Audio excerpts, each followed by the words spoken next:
Pause everything for the Saber Roar. Welcome back, I'm Ben. And I'm Ashley. Thanks for tuning in.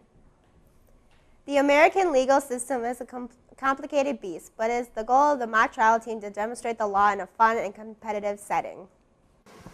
Every year, the mock trial team gets together to litigate a fictitious trial based around a dispute in the civil legal system. In mock trials, students get together to see how it's like to be a lawyer or a witness in a trial case. Students choose to take on one of 12 roles. There are 6 lawyers and 6 witnesses divided into 2 teams, defense and prosecution. They train for months to compete against other schools in an actual courtroom in front of real lawyers acting as judges. They are given scores based on their performance, and the schools with the best scores move on to further levels of competition. This year's case involves an unstable man murdering his ex-girlfriend and then committing suicide. The prosecution must prove the man's doctors were negligent, while the defense needs to prove the doctors did everything they could to help. Although it is a lot of work, many participants still feel it is beneficial to them. I want to be a lawyer when I'm older, so I thought it'd be a good experience, and my friends were in it, so I thought it'd be fun. The team competed in Racine in February. Although the team only managed to win one match, they learned a lot and will put even more effort forward next year. Go team go! It's not only a cheer but also a congratulatory handshake to the FHS cheerleaders. Coming off a win last year, they managed to win state for a second year in a row. Our FHS cheerleaders are state champs for the second year in a row. They have worked very hard since June to be the best in the state. It's taken a long time, and this year has been one of the hardest years that we've had. We really had to work to hold our state championship title, and after so many months of practicing, it all paid off. At state, they placed in multiple categories. Our routine is a 2.5-minute routine. We compete Division I small. Our stunt groups took second and third out of, I think, almost 20 squads. So the cheer team had a great time winning state again. Last year it was more exciting because it was the first time we had ever won, and this year it was different because we were trying to hold our title. Now that they have accomplished another victory, what goals have they set for the future? next year we would love to hold our state championship title for the 3rd year in a row, and our goal next year is for our stunt groups to take first and then consecutively after that. Congratulations again to our cheer team. We hope to see them make it to state again next year. The academic decathlon focuses on competitive academics. This year, Franklin has a very strong team. While many schools pride themselves on their athletics, FHS also has an impressive academic decathlon team.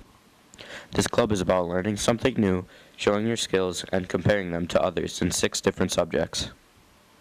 Students take a timed test on each of these subjects, including a test on a predetermined book that they read. In the past, we read books such as The Red Badge of Courage, Bless Me Altamont, and this year we read The Tale of Two Cities by Charles Dickens. Schools that do the best in these competitions move on to higher levels. Franklin recently was awarded 9 ribbons at the regional competition, including 2 second-place ribbons in speech and math. This only proves the undeniable fact that Franklin is not just known for its athletes, but also known for its mathletes. This month, the Saber Roar chose to highlight a teacher. We hope to give you a better look of why teachers do what they do and how they make the school a better place. Let's see who Derek decided to share with everyone as the teacher highlight of the month. Mr. Poppenfuss has been with the Franklin staff for almost a decade and had a big impact on students as well as teachers.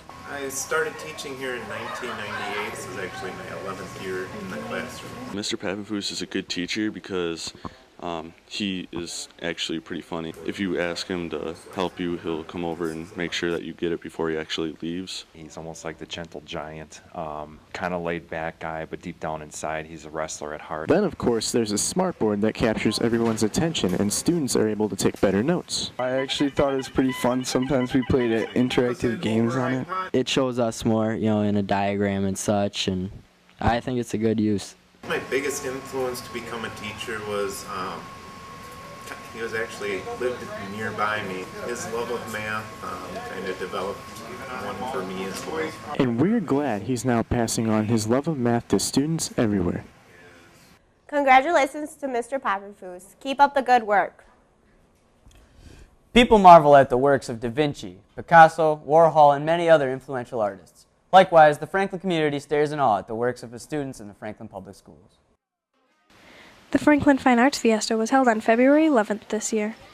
The reason behind it is to celebrate the arts of Franklin in a large format. Going from elementary to high school, its parents, family, friends can all come and enjoy the fun. There's everything from demonstrations to arts and crafts to face painting and even a bake sale. Congratulations to the several students from each school that had his or her work put on display this year.